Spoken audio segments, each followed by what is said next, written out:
سڵاوتان لێبێ پارتی دیموکراتی کوردستان لە کەرکووک کە بڕیاری دا و بەشداری لە هەڵبژاردننی ئەنجومەنی پارێزگاکان بکات 30 کاندیدی هەیە.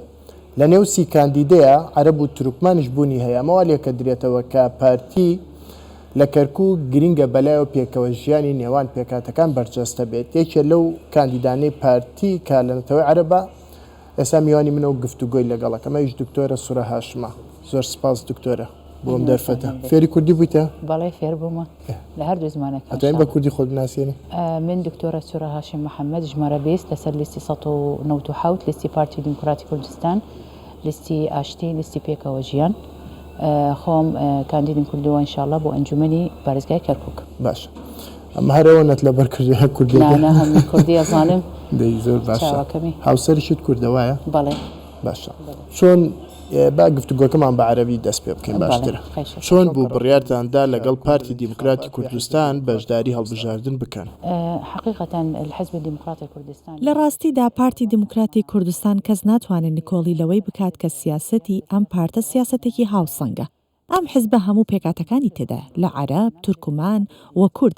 من وەک کەسێکی ئەکادمی کە ئەزمموی 18 ساڵ زیاترم هەیە خۆ دەزانی کەسی ئەکادمی بە بەرنامە و دیراسە بڕیارەدات.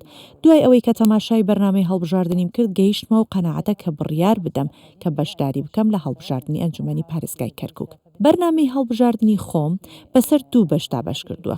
بەشی یەکەم بەرنامەکە لە بەرنامەی حزبەکەمەوە وەرگرتووە کە پارتی دیموکراتی کوردستانە 40 خاڵە و لە گرنگترینیشیان مادەی 140 دەستوری عێراقە و جێبەجێکردنێتی. دکتۆرە ئێوە بەرنامەی هەڵبژاردنتان چییە؟ نعم. البرنامج الانتخابي بەرنامەی هەڵبژاردننی خۆم لەسەر 2 بەشتا بەشکراوە.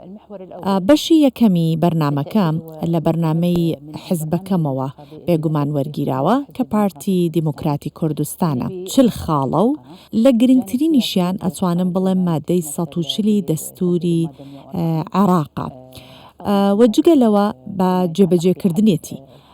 هەروەها چارەسەرکردنی کێشەی زەوی وزارەکانیش زۆر گرنگە. لایەنەکانی دیکەش گرنگیان هەیە بەلای منەوە، بۆ نمونە لانی ئافرەتان و گەنجان و خوێندن.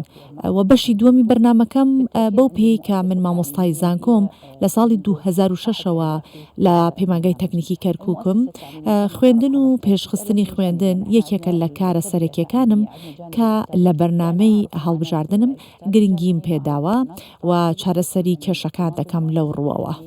هو أحد أهدافي الأساسية في برنامج الانتخابي. دکتۆرە ئێوە بۆچی لیستی پارتیتان هەڵبژارد لە کاتێکدا لیست و هاوپەیمانی دیکە زۆرن بە تایبەتی عەرەبی و تورکمانی؟ پاڵنەرەکان چی بوو؟ الدوافع يعني أنا كما قلت لك هي ئەو پاڵنەرانە یەکەمیان ئەگەڕێتەوە بۆی کە من قەناعەتم بەم پارتە هەیە. دواتر ئەم پارتە زیاتر لە 77 ساڵە کە مێژووی هەیە لەگەڵ تەواوی پێکاتەکان و بەردەوام داوای پێکەوە ژیانی نێوان نەتەوەکانەکات. جگە لەمانە چارەسەری پێە بۆ کێشەکانی کەرکووک. بە دڵنیاییەوە ئەمە سەرنجی منی ڕاکێشاوە ئەم خاڵانە. من خۆم لە بەرنامەکانی ئەم حزبە ئەمانە ئەبینم و زیاتر لە لیستەکانی دیکە ئەم بابەتانە دیار نابێت یاخود نابینرێت. قوائم خلينا نقول الأخرى. تۆ وەک عەرەب ئەگەر دەرچووی لە هەڵبژاردنە ئامادەی لە ئەنجومەنی پارێزگای کەرکووک دەنگ بە پارێزگارێکی کورد بدەیت لە پارتی دیموکراتی کوردستان؟ نعم أنا مستعدة للتصويت إذا كان هذا المحافظ مؤهل. بەڵێ بێرگمان دەنگە دەم. بەڵام بەو مەرجەی کە ئەو پارێزگارە هەموو خاڵەکانی پارێزگاربوونی تێدا بێت بۆ شارەکە. ئێمە ناڵین پارێزگار دەبێ کورد بێ یان عەرەب بێ یان تورکمان بێ. ئێمە ئەڵێین ئەوەی بۆمان گرنگە پارێزگارێ بێ بە یەکسانی ئیداری ئەم شارە بکات. بە دڵنیاییەوە من دەنگە دەم. باشە دکتۆرەیەوە چۆن دەڕوانە دۆخی کەرکووک؟ ئەمڕۆ چۆن دۆخی کورد دەبینن یان دۆخی کەرکووکی بە تایبەتی دوای گەڕانەوەی پارتی بۆ کەرکووک چی گۆڕاوە؟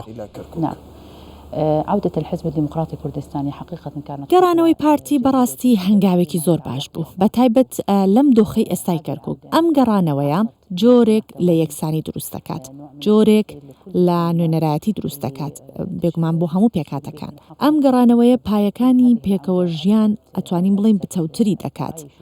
بە تایبەت دوای ئەو داوایی پارتی کە حەقە جێبەجێ بکرێت کە داوای یەکسانی دەکات لە بەڕێوەبردننی ئیدارەی شارەکە، چونکە ئەزمونونەکانی ڕابردوو ئەویان دەرخستووە کە پەراوێزخستنی لایەنێک لە نێو ئیدارەی شارەکە ئەوە جێگەی قبول نییە. هو أمر غير مقبول.